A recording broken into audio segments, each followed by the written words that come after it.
On this day of June 21st, 2007, at Six Flags Kentucky Kingdom, many children and elderly people were eagerly waiting in line for their preferred thrill rides in hopes of making priceless memories. Everything was going well just like the other days. But they had no idea that what had started out as a routine journey on the Superman Tower of Power would soon become a day of misery for a 14-year-old girl, Caitlyn Lassiter. In the midst of the joy and amusement on that memorable day at Six Flags Kentucky Kingdom, Caitlyn's fortitude and tenacity came to the fore when the cable broke and chaos broke out. But the real question is what led to this tragic incident? How did a day of fun turn into a nightmare? And could this accident have been prevented?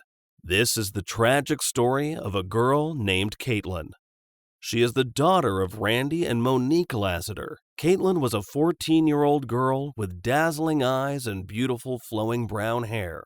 At the age of 14, Caitlyn was allowed to do some activities on her own without her parents there. So her parents left her for the day at the Six Flags Kentucky Kingdom in Louisville with her friends.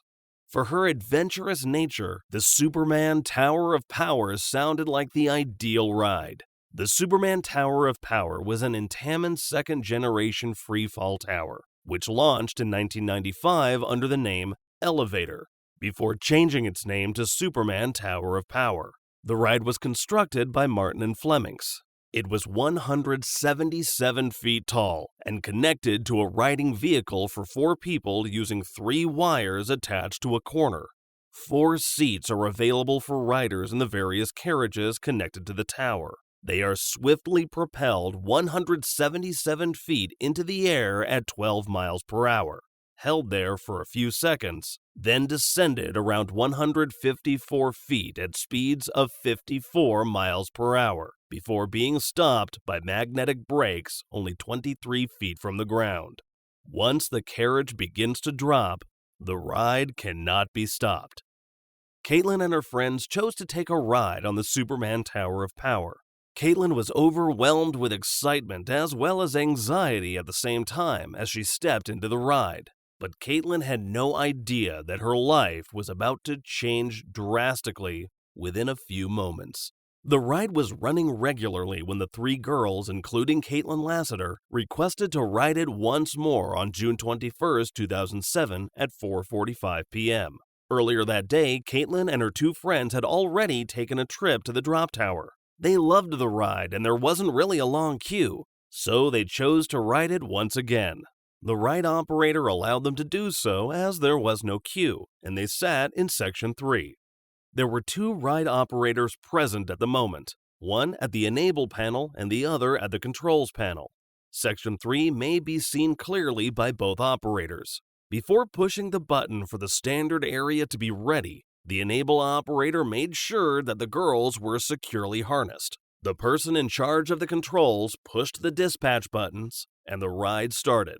When the ride was about 20 feet in the air, they did hear something different though. The workers said they felt something was wrong, but they didn't press the emergency stop button, which would have stopped what was about to happen.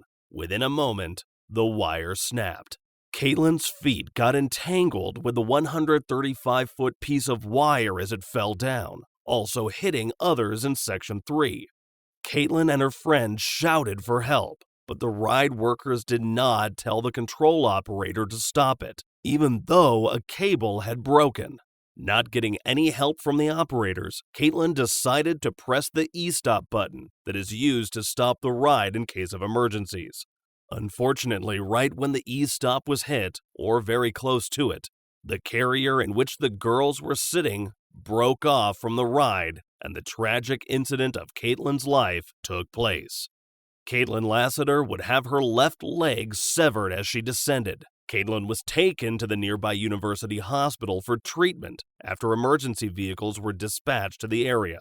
Luckily, the 2 other girls were unharmed. Her friend Erin, who was there with her at the time of the incident, recalls Caitlyn was really calm as they waited to be released from their seats. She hardly bled at all. She was calm and wasn't crying. She just said, "Please don't leave me," Erin stated. On June 21st, Caitlyn's legs were severed from her body when cables on the Superman Tower of Power ride at Six Flags Kentucky Kingdom broke. Although Caitlyn's right foot was reattached, she had to undergo additional surgery to have part of her left leg amputated.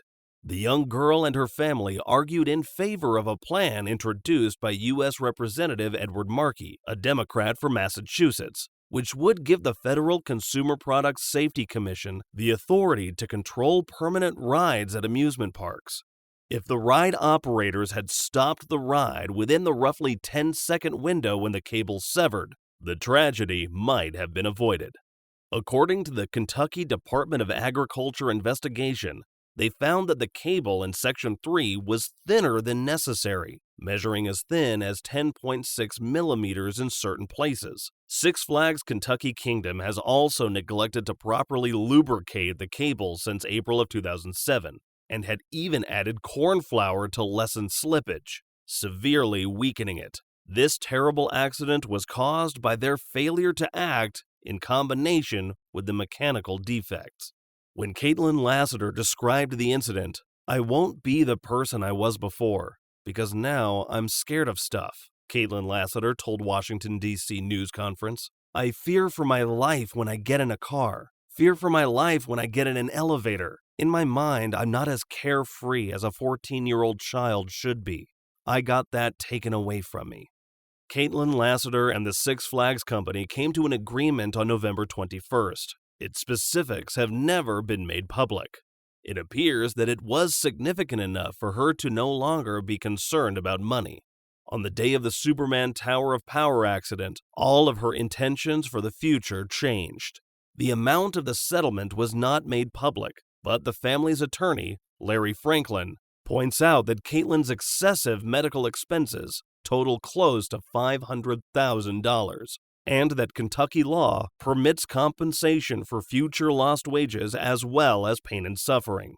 According to a settlement from a spokesperson for Kentucky Kingdom, "Our hearts go out to the Lassiters, and we are working with the family to ensure that Caitlyn is taken care of for the rest of her life.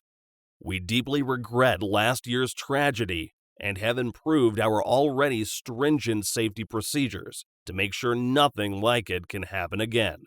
The Superman Tower of Power accident, however, caused a decline in visitors to the park. They would continue to run throughout the 2008 and 2009 seasons, but the public's confidence in the ride's safety was permanently tarnished. What once was a busy theme park turned empty. Nobody was surprised when they decided not to start for the 2010 season. They didn't get a new lease. The Six Flags Corporation was also experiencing financial difficulties at the same time. Superman Tower of Power was eventually taken down from Six Flags Kentucky Kingdom due to the accident's negative effects on visitor numbers, and the park itself shut down 2 years later. The ride's manufacturer, Intamin, did not supply the 11mm cables used to repair the wires in Section 3 in 2003. The Kentucky Department of Agriculture carried out a thorough check of the cable in April 2007, despite the difficulty of doing so due to the grease covering it. All Intamin freefall towers at Cedar Fair and Six Flags parks that were Generation 2 and newer were briefly stopped down following this event for inspection, which revealed identical cable issues that were quickly fixed. Additionally, ride operators received improved instruction on when to end the trip. These rides now have an e-stop function on the enabling panel as well, which prevents incidents like this one. However, this is not the first accident that took place at the Six Flags amusement park. There have been more accidents here besides this one. Earlier in 2004, a man fell just a few feet to the ground below after being ejected from the RollerCoaster Superman Ride of Steel's final turn after hitting the rail. When he was taken to the hospital, they declared him dead. Many people were moved by Caitlyn's story, and her strength inspired others who were going through similar difficulties. Caitlyn made the decision to embrace life with a renewed sense of purpose, rather than allowing her impairments to define her. Caitlyn developed a following as an advocate for amputees and a role model for anyone going through similar loss. Caitlyn carried on spreading joy wherever she went, despite the severe suffering and hardship she experienced. Her contagious smile never went away, and her enthusiasm for life only deepened. Caitlyn became a symbol of bravery, serving as a constant reminder of the incredible strength of the human spirit. However, Caitlyn's right foot that was reattached is now secure and operating correctly. She can now walk normally after becoming accustomed to her left leg prosthesis, and her family and the Six Flags Kentucky Kingdom came to an agreement. Caitlyn will be supported throughout her life.